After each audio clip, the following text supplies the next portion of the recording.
공화당 도널드 트럼프 후보가 민주당 카멀라 해리스 후보를 누르고 2기 집권을 확정했습니다.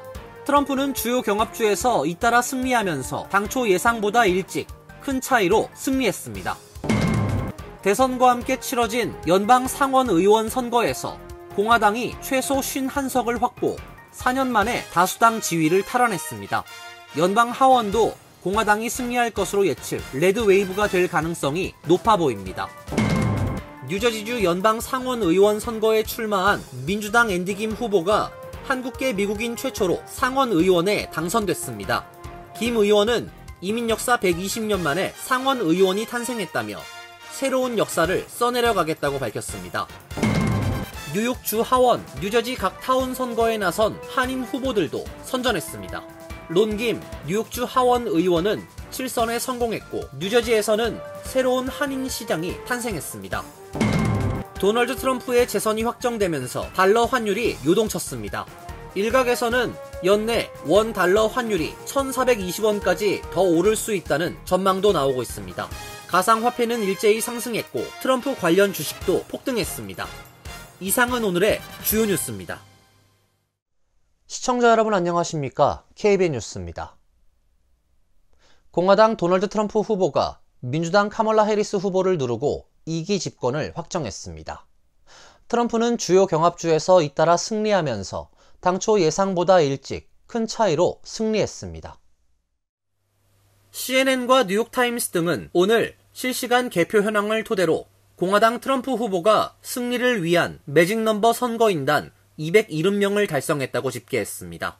트럼프 전 대통령은 남부 선벨트 경합주 노스캐롤라이나와 조지아에서 먼저 승리하며 민주당 카멀라 해리스 후보를 앞서갔고 이후 북부 러스트벨트 경합주인 펜실베니아도 차지했습니다.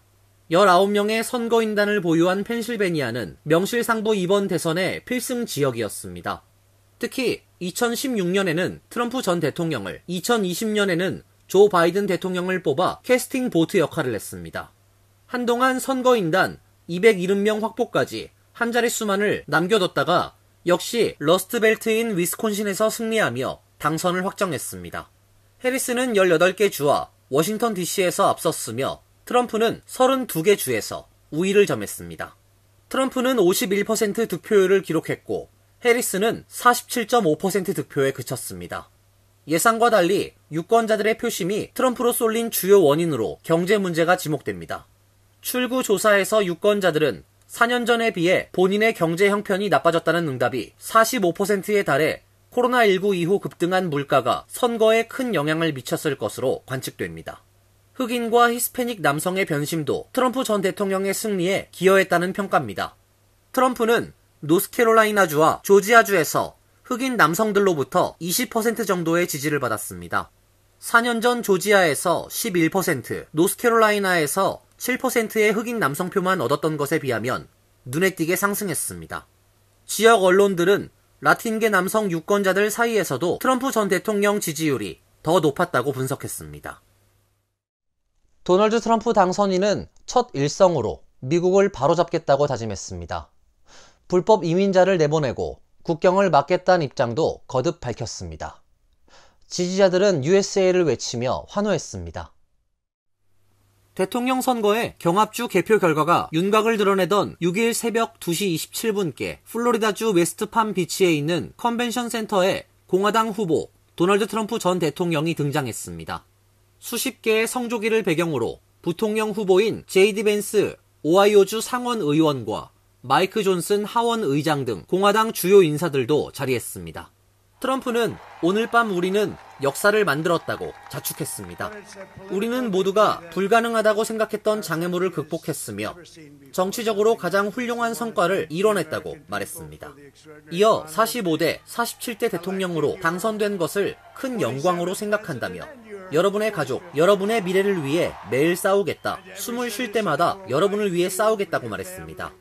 트럼프는 미국을 다시 위대하게 만들 수 있는 미국 국민의 위대한 승리라고 말하며 자신의 승리를 수차례 강조했습니다. 미국을 다시 위대하게 만들 수 있을 것이라고도 말했습니다. 그는 우리나라가 치유되도록 도울 것이라며 우리는 국경을 고칠 것이며 우리나라에 대한 모든 것을 고칠 것이라고 밝혔습니다. 불법 이민자들을 내보내고 국경을 막겠다는 입장도 거듭 밝혔습니다. 지지자들은 USA를 외치며 환호했습니다. 트럼프 전 대통령의 연설 무대에는 부인 멜라니아 여사를 비롯한 가족, 부통령 후보인 제이디 벤스 상원 의원 부부, 캠프 참모들이 함께 올라 지지자들에게 인사했습니다. 트럼프 당선인은 내년 1월 20일 제47대 미국 대통령으로 취임하게 됩니다. 다음 달 선거인단을 선출하고 선거인단을 통한 공식 투표에 이어 연방의회 인준 절차 등을 거치게 됩니다. 선거관리당국은 향후 수주간에 걸쳐 개표 결과를 확인하고 최종 개표 결과를 발표합니다. 현재 발표된 수치는 당선자를 가릴 정도는 되지만 기록적인 면에서 완벽한 수치는 아닌 비공식 기록이기 때문입니다. 대선 투표와 별도로 선거인단 투표 절차도 거쳐야 합니다. 50개 주와 워싱턴 DC는 내달 11일까지 각 지역을 대표할 선거인단을 선출합니다. 이들은 엿새 뒤 각 주 주도에 모여 대선 결과에 따라 공식 투표를 진행합니다. 대선에서 트럼프 후보에게 표를 준 텍사스주 선거인단은 트럼프 후보에, 해리스 후보를 선택한 뉴욕주 선거인단은 해리스 후보에 투표하는 것입니다. 선거인단 투표 용지는 연방의회로 송부됩니다. 상원과 국가기록원은 12월 넷째 주 수요일, 올해의 경우 성탄절 이전의 모든 투표 용지를 수령하도록 돼 있습니다. 새해가 밝으면 1월 3일, 먼저 이번 상하원 선거에서 당선된 이들로 새로운 의회가 출범합니다. 이들은 사흘 뒤 국회의사당에서 선거인단의 표를 확인하며 사실상 차기 대통령을 인준합니다. 차기 대통령은 그로부터 보름 뒤인 내년 1월 20일 취임합니다. 대선과 함께 치러진 연방 상원 의원 선거에서 공화당이 최소 51석을 확보, 4년 만에 다수당 지위를 탈환했습니다. 연방 하원도 공화당이 승리할 것으로 예측돼 이른바 레드웨이브가 될 가능성이 높아 보입니다. 주요 언론 집계에 따르면 공화당은 연방 상원 선거에서 네브래스카, 웨스트 버지니아, 오하이오, 텍사스, 플로리다주 등에서 우위를 점하며 전체 100석 가운데 최소 51석을 확보했습니다. 지난 2022년 중간선거에서 민주당의 상원 다수당을 내준 후 4년 만에 탈환입니다. 존 버라소 상원 공화당 회의 의장은 새로운 공화당 상원 다수당으로서 우리의 초점은 미국의 우선순위를 반영하는 의제, 즉 물가 완화와 지출 감소, 국경 보안, 미국의 에너지 우위를 차지하는 데 맞춰질 것이라고 말했습니다. 하원도 공화당이 앞선다는 관측이 우세합니다. 현재 하원은 공화당이 220석으로 다수당을 차지하고 있습니다. NYT는 공화당이 198석, 민주당이 180석을 확보했다고 집계했습니다. 하원 의원 선거는 오차 범인의 접전지가 많은 것으로 평가돼 끝까지 상황을 지켜봐야 할 것으로 보입니다. 주요 인물들의 희비는 엇갈렸습니다. 2016년 공화당 대선 경선에 출마했던 테드 크루즈 상원 의원은 텍사스주에서 3선에 올랐으며 민주당 거물 정치인인 낸시 펠로시 전 하원 의장은 연방 하원 20선에 성공했습니다. 반면 한국 사위로 불리는 레리 호건 전 메릴랜드 주지사는 상원 의원을 노렸으나 낙선했습니다. 한인 후보들 소식 전해드리겠습니다. 뉴저지주 연방 상원 의원 선거에 출마한 민주당 앤디 김 후보가 한국계 미국인 최초로 상원 의원에 당선됐습니다.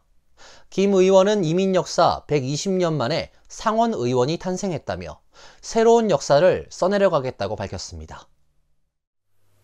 앤디 김 의원은 어제 치러진 선거에서 공화당 소속 커티스 배쇼 후보를 꺾고 상원 의원에 당선됐습니다. 그동안 한국계 하원 의원은 여러 명 있었지만 상원 의원은 김 의원이 최초입니다. 김 의원은 53.1%의 득표율로 44.6%를 얻은 배쇼 후보를 누르고 승리를 확정했습니다. 김 의원은 이날 당선이 확정된 뒤 뉴저지 체리힐의 더블트리 호텔에서 가진 기자회견에서 상원 의원직을 맡을 준비를 하면서 이 순간을 최고의 겸손함을 가지고 접근하려 한다고 말했습니다. 그는 역사상 미국인으로 불린 약 6억 명 중 약 2,000명만이 이 일을 맡을 영광을 얻었고 재미교포 역사 120여 년 만에 이 기회를 가질 수 있게 됐다라고 의미를 부여했습니다. 이어 아직 역사에 쓰이지 않은 장을 추가할 수 있을 것이라고 강조했습니다. 뉴저지주는 지난 1972년 이후 민주당 후보가 줄곧 연방 상원 의원 선거에서 당선된 민주당 우세 지역으로 김 의원은 개표 초반 당선을 확정지었습니다. 연방 하원 선거에 출마한 한인 후보들도 선전을 펼치고 있습니다. 캘리포니아 40선거구에 출마한 영김 의원은 득표율 56.8%로 승리가 예상되며 45선거구에 출마한 공화당의 스틸 박 의원은 득표율 52.5%로 경쟁자인 민주당 후보에 앞서고 있습니다. 워싱턴주 10선거구의 스트릭 랜드 의원도 58.5%를 득표해 승리가 예상됩니다. 반면 캘리포니아 연방 하원 47선거구에 도전한 민주당 데이브 민 후보는 49.4%의 득표율로 공화당의 스캇 보 후보에 소폭 뒤처져 있습니다. 뉴욕주 하원, 뉴저지 각 타운 선거에 나선 한인 후보들도 선전했습니다. 론김 뉴욕주 하원 의원은 7선에 성공했고 뉴저지에서는 새로운 한인 시장이 탄생했습니다. 로컬 선거 소식 김태희 기자가 정리했습니다. 뉴욕과 뉴저지 로컬 선거에 출마한 한인은 모두 25명입니다. 뉴욕주에서는 주 하원에 3명의 한인 후보가 도전했습니다. 먼저 뉴욕주 하원 40선거구 민주당 론김 후보는 득표율 55%로 상대 후보인 공화당 필리방 후보를 따돌리고 뉴욕주 하원 7선 의원이 됐습니다. 65선거구 그레이스이 후보는 경쟁 상대가 없어 일찍이 재선이 확정됐습니다. 다만 25선거구에서 공화당 당적으로 현역 릴리 로직 의원에 도전한 케네스백 후보는 5%포인트 차이로 하원 입성에 실패했습니다. 뉴저지에서는 또 한 명의 한인 시장이 탄생했습니다. 해링턴 팍 시장에 도전한 준정 후보는 1,486표를 얻어 952표에 그친 상대 후보를 이기고 시장에 당선됐습니다. 한인 후보 대결로 관심이 모아졌던 팰리세이드 팍 시의원 선거는 민주당 후보들의 승리로 막을 내렸습니다. 이상희 신창균 후보가 승리했고 공화당 스테파니장 후보는 재선에 실패했습니다. 4명의 한인 후보들이 경쟁한 교육위원 선거는 정수진, 임준택 후보가 승리했습니다. 그리고 클러스터 제니정 후보도 시의원에 당선됐으며 올드테판 진유, 리치필드 류용기 후보도 승리했습니다. 하지만 노스베일 케네스 조, 파라무스 테일러 이, 리치우드 곽현주 후보는 시의원 당선에 실패했습니다. 또 버겐 카운티 커미셔너에 도전한 한인 이방인 출신 공화당 앤드류 미한 후보도 낙선했습니다. KBN 뉴스 김태희입니다.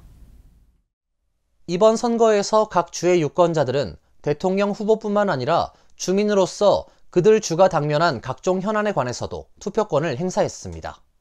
특히 10개 주에서는 이번 대선 최대 현안 중 하나인 임신 중절 권리가 투표에 붙여졌습니다. 뉴욕과 애리조나와 콜로라도, 플로리다 등 10개 주에서 임신 중절 권리와 관련해 투표를 실시했습니다. 이들 중 상당수가 로데웨이드 전복 이후 광범위한 임신 중절 금지법이 도입된 곳입니다. AP통신 등에 따르면 이들 중 6개 주에서는 주민들이 임신 중절 권리를 확대하는 쪽에 표를 던졌습니다.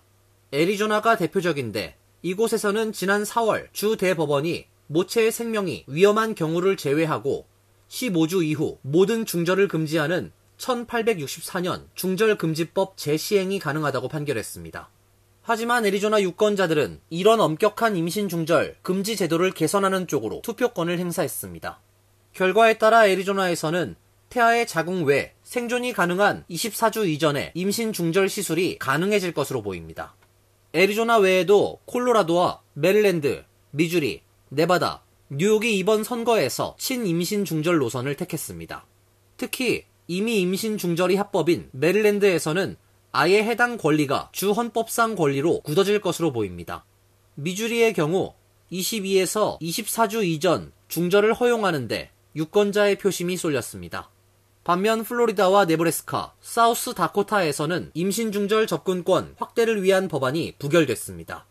정부의 중절 간섭을 제한하려는 플로리다에서의 수정안은 찬성표가 법안 통과 요건인 60%를 충족하지 못했고 사우스 다코타에서는 임신 중절 권리 확대에 반대하는 표심이 더 강했습니다.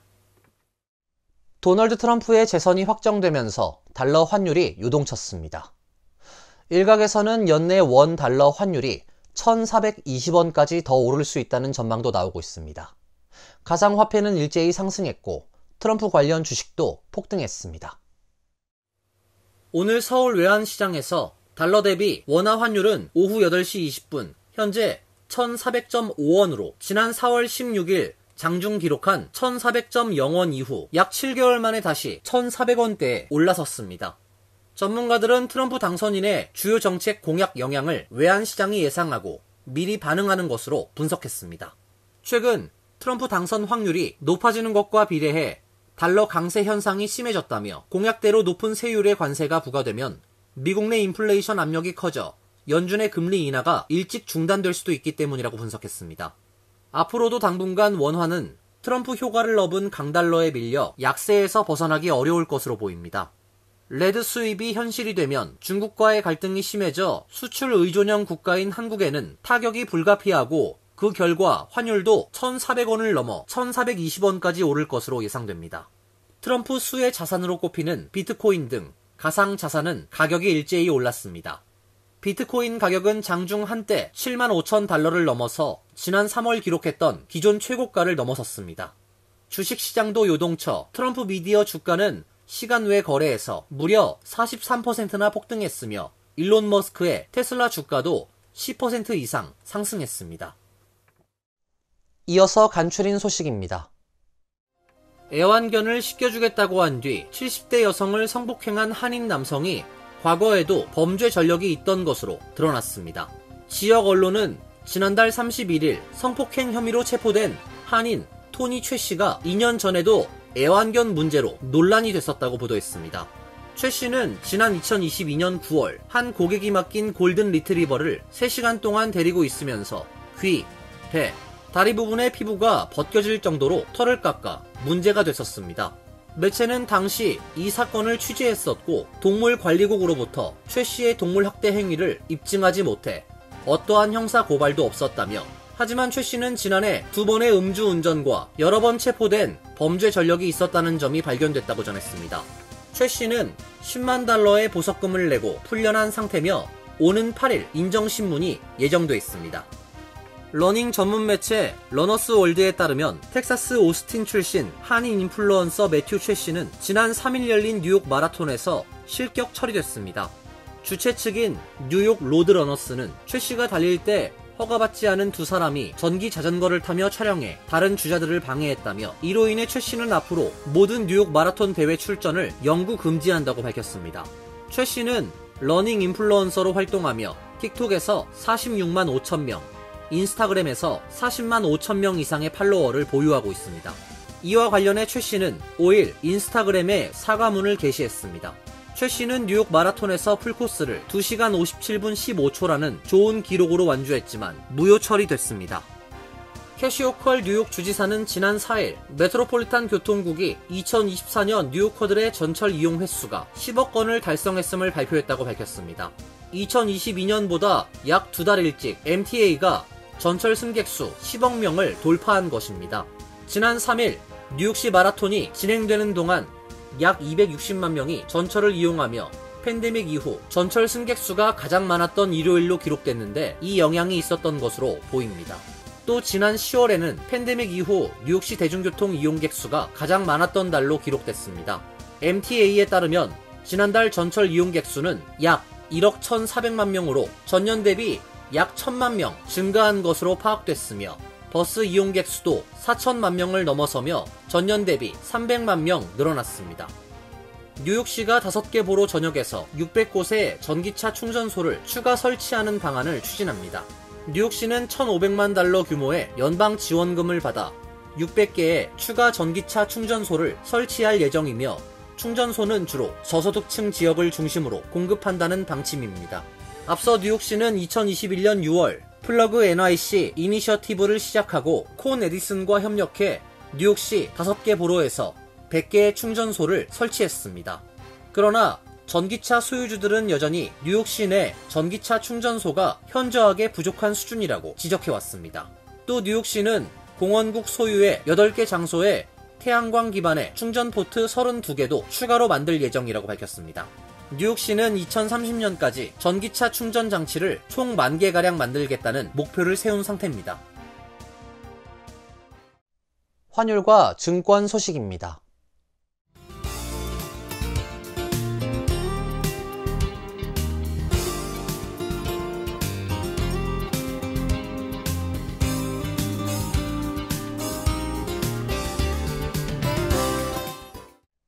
이어서 날씨입니다. 내일부터 다시 기온이 내려갑니다. 낮 최고 기온 72도, 섭씨 22도, 밤 최저 기온 50도, 섭씨 10도로 예상됩니다. 금요일은 맑고 화창한 날씨가 예상됩니다. 토요일은 기온이 더 내려가 추운 날씨가 예상됩니다. 이상으로 KBN 뉴스를 마칩니다. KBN과 함께 즐거운 시간 되시길 바랍니다. 위 동부 최대 한인방송 KBN이 제작하는 KBN 뉴스는 웹사이트 mykbn.com 그리고 유튜브와 페이스북에서 다시 보실 수 있습니다. 좋아요, 구독, 알림 설정은 뉴스 제작에 큰 도움이 됩니다.